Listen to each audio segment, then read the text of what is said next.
morning. Firstly, I'd like to say it's a pleasure being here today, and I'd like to wish all the budding entrepreneurs best of luck in their endeavors. Although I'm much younger than you, today I would like to share what I have learned from other people regarding success. And I've picked two of the most promising examples which have influenced me greatly. And in the beginning itself, I'd like to humbly submit that I may have oversimplified some points, so please bear with me.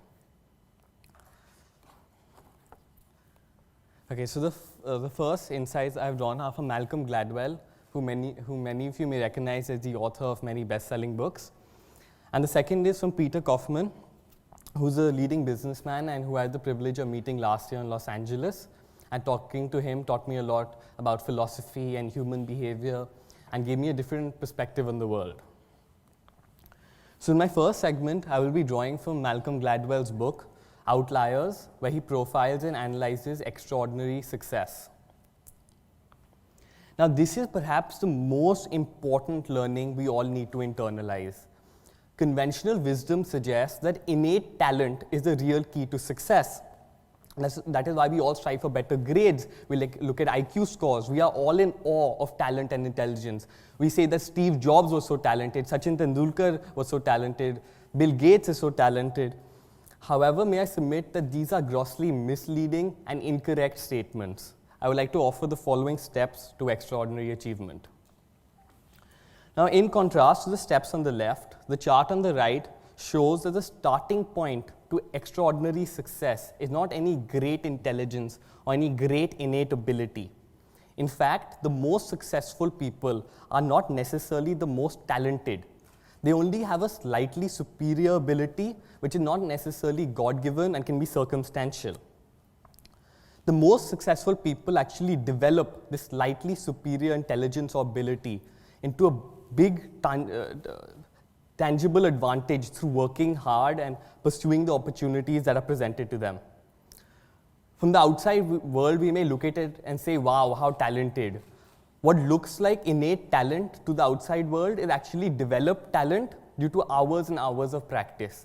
And Malcolm Gladwell has a 10,000-hour rule and shows example after example to make us believe in hard work rather than just raw talent. Now we think that at least sports requires pure talent. But Canadian professional player records show that a disproportionately large number of players are born in the early months of the year. Now, this had nothing to do with horoscopes or climate or anything else. It has to do with cutoff dates. Let's say a junior hockey team in the year 2000 is looking for 6-year-olds in the year 2013. Now, anyone born in 2007 would be eligible. Someone born in January 2007 would be as eligible as someone born in December 2007.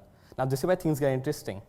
A 6-year-old boy born in January 2007 has an unfair advantage of physique and stamina over an equally talented 6-year-old boy born in December. Now, this is because he's more physically mature. And at that age, few months of age difference translates into big differences in physical maturity. Now, some of these 6-year-olds get chosen, get better access to better coaching and are made to practice more extensively. Now, this cycle of better opportunities and practice reinforces their advantage, and a few years later, they stand out vis-a-vis their peers. It is important to note that this talent gap was not due to innate talent differences in the beginning, but due to incremental additions to talent and practice and opportunity. Once again, the 10,000-hour rule comes alive. Let us come to Bill Gates, one of the world's richest men. He was the founder of Microsoft. He has a net worth of $67 billion. Now, success was not automatic, nor was it due to any extraordinary gift, nor was it preordained. The left-hand table shows the rather simplistic and short story of Bill Gates' success. The real story is, however, longer and more granular. It was a 10,000-hour rule from a really early age that actually set Bill Gates up to be the software pioneer that he is today. And you can see the first opportunity that Bill Gates got was that he was lucky to go to Lakeside School in Seattle in 1968, which is one of the rare schools, even at that time, to have time-sharing computer terminals. And this allowed him to develop his latent interest in computers. The next lucky break was when the school ran out of money to run the computer center. His friend's father worked at C Cubed, which offered free computing time to students. Opportunity number 3, he managed to get a part-time job at Information Sciences Inc., which wanted programmers to write payroll software in exchange for free computing time. Opportunity number 4 came next. Gates happened to live within walking distance of the University of Washington, which also offered free computing time to promising students. Now, all this could not have happened without Gates' school allowing him to spend weeks outside school writing codes for companies. Harvard was just a sideshow for Bill Gates. By his second year, he had already been programming seriously for more than 7 years, and he dropped out. It was time for Microsoft to be born. Now, yes, he was a visionary. Yes, he was talented, but that was not the full story. It was talent, plus opportunity, plus practice, and a reinforcing cycle of small achievements along the way that set Bill Gates up to be the leader that he is today. Now, to contrast, let me tell you the story of Christopher Langan. Now, Christopher Langan is what you would call a child prodigy. He started talking at the age of 3 months and taught himself to read and write at the age of 3 and repeatedly got double promotions in school. He has an IQ of 190, and just to put it in perspective, a regular individual's IQ ranges between 85 and 115, and Einstein's IQ was 160.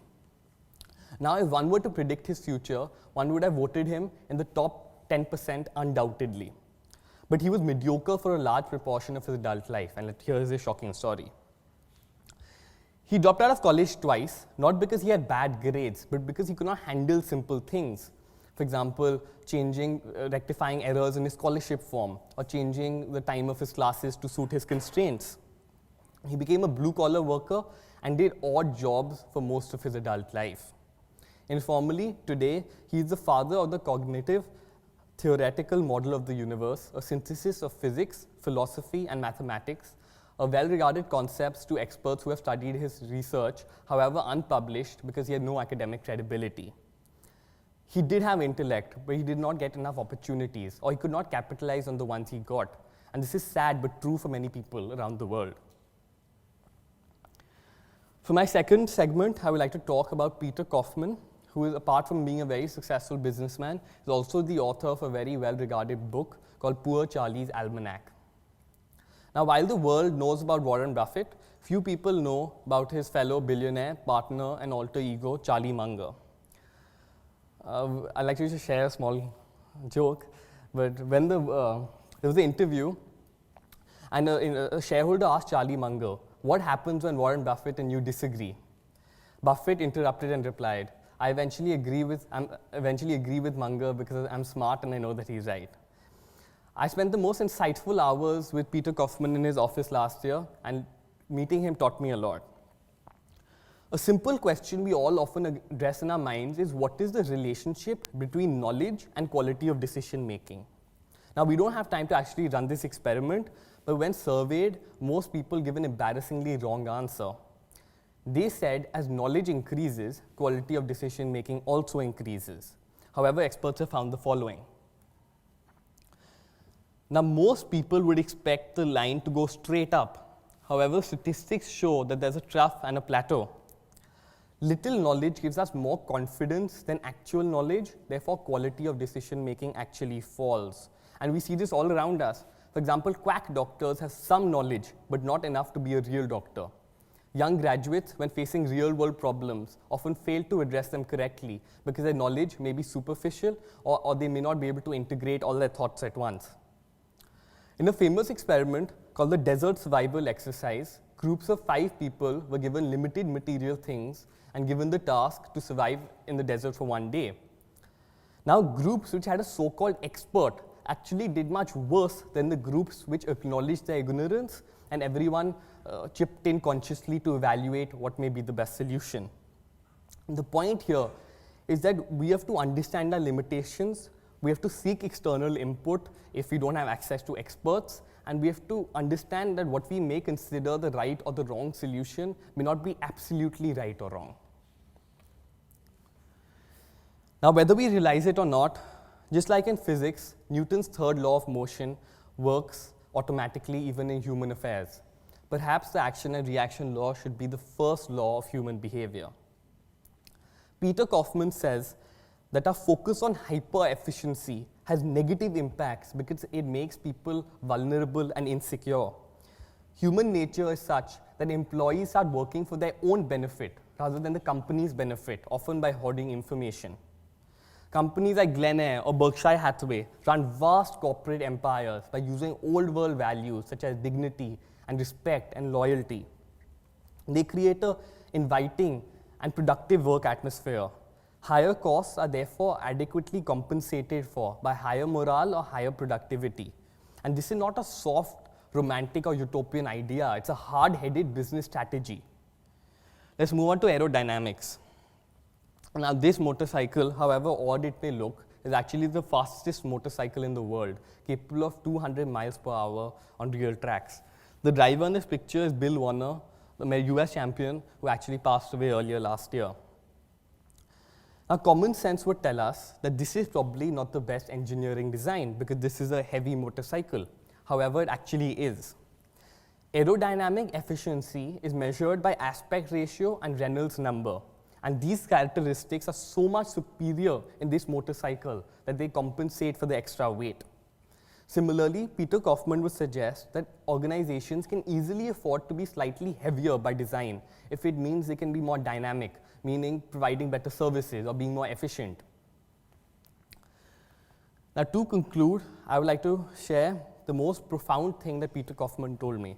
It was a quote, and it went something like this: "The world will do most of the work for you if you understand this reality and align yourself with this reality." Commitment, motivation, and loyalty cannot be bought. They have to be earned. There's an example of a Nissan car company worker who would fix Nissan windshield wipers on the street because he could not bear to see small problems in the cars his company made. Obviously, this was not part of his job description. But the positive environment that Nissan created in the organization instilled in him a sense of pride and love for what he did. He felt that Nissan was his company. He felt that the cars were his babies. And this commitment and motivation is easy to talk about, but very, very difficult to create. It's all about love and compassion and trust, and not about job descriptions or incentives or bonuses.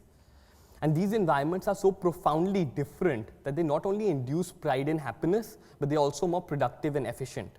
And I feel we can improve all aspects of our life if we simply take the time to create such environments, whether it's in an organization, in a business, in a school, or even in a family.